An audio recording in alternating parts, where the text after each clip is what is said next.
Hello students, welcome back to the new video. In this video, we are going to continue the ongoing chapter number 11, Transportation in Animals and Plants. In today's session, we will discuss about excretion in humans. In humans, nitrogen containing waste are excreted from the body by the urinary system. This is the main excretory system of the body. In humans, waste materials are produced that contains nitrogen. So it is removed from our body by the urinary system. The waste is removed in the form of urine. An adult human being usually passes about 1 to 1.8 liters of urine per day. It consists of 95% of water, 2.5% of urea and 2.5% of other nitrogenous waste. Urea is produced in the liver when excess amino acids are broken down. It is the main waste product which is removed in the urine. So, in human body, about 1 to 1.8 liters of urine is removed from the body which contains urea. That is the main waste product removed from the body through urine. And how is urea produced? It is produced in the liver when excess amino acids are broken down. Now, let us study the urinary system in detail. The main organs of the human urinary system are the kidneys, ureters, urinary bladder and urethra. Kidneys. There are two bean-shaped kidneys that lie in the abdominal cavity, one on each side of the vertebral column. They are reddish brown in color. Each kidney consists of millions of coiled excretory tubules called nephrons. They are the functional units of kidneys and filters the blood. So, kidneys, what is the shape of kidneys? It is bean shaped. There are two kidneys in human body. Their color is reddish brown.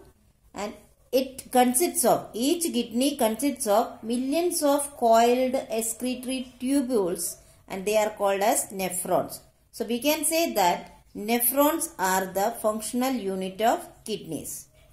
They filter the blood.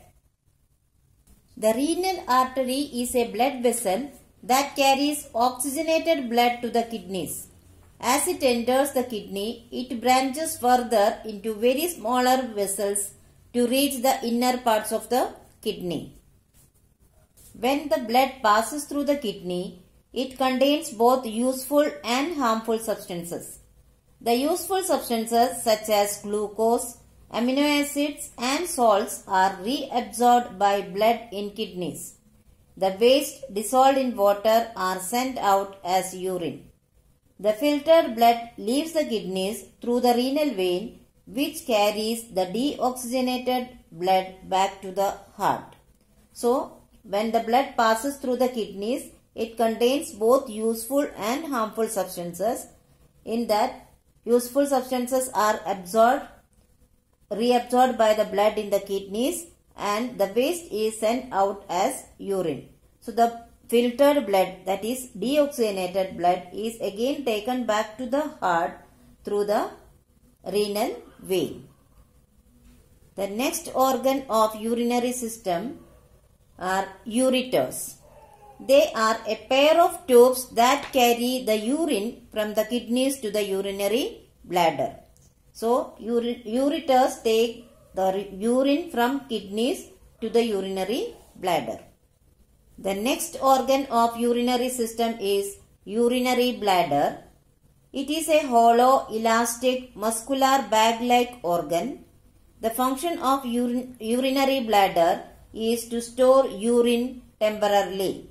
So, urinary bladder is a bag-like organ or bag-like structure which store urine temporarily. The next organ is urethra. It is a small muscular tube through which the urine collected in the urinary bladder is sent out of the body. So, urethra is the opening through which the urine is sent out of the body. Now, let us look at the arrangement of these organs in the urinary system.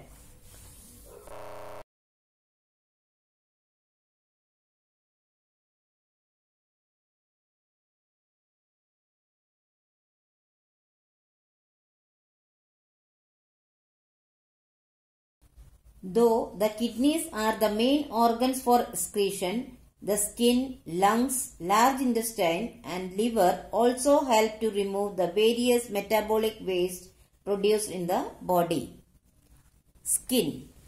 The skin has sweat glands through which water, salts and urea is excreted in the small amounts. They are sent out through the tiny pores on the skin. Sweating helps to regulate the body temperature and keeps the body cool. So skin also acts as an excretory organ through which the water, salts and urea is excreted when we sweat. Sweating is also helpful in maintaining our body temperature. Lungs. The lungs help to remove carbon dioxide and water vapor formed as a result of cellular respiration. These gaseous wastes are exhaled out of the body. About lungs we have already learned. Lungs helps to remove the waste products like carbon dioxide and water vapor. So these gaseous wastes are exhaled out of the body. Now let us discuss some common disorders of the urinary system. A large number of medical conditions of various intensities are associated with the excretory system. If they are not identified and treated, they can prove fatal for life. The first disorder is kidney failure. It is partial or total loss of kidney function which results in accumulation of waste products in the blood. It can be caused by injury, infection, improper blood supply to the kidney. People suffering from this cannot survive unless the wastes are periodically removed from the body. This is done using an artificial kidney by a process called dialysis. During dialysis, the blood from the patient is sent into a dialysis machine which removes the urea and other waste.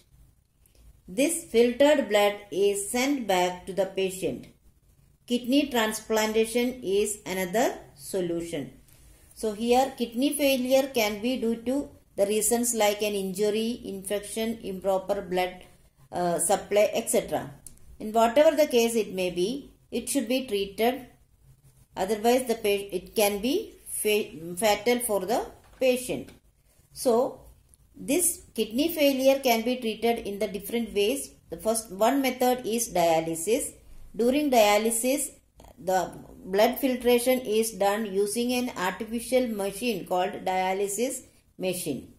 The blood from the patient is sent into the dialysis machine which removes the urea and other waste. And again this filtered blood is sent back to the body of the patient.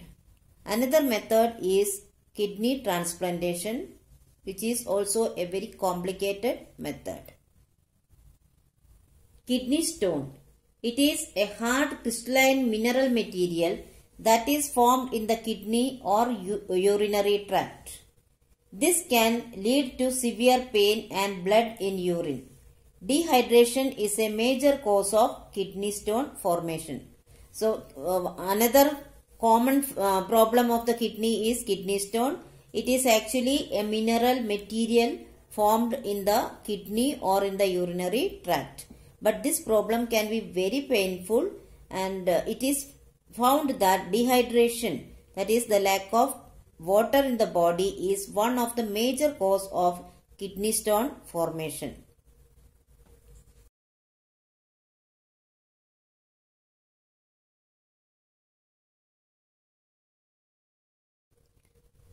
So students, I hope you have understood the topics very well. But still, if you have any doubt, you can write in the comment section. I will surely try to solve it as early as possible.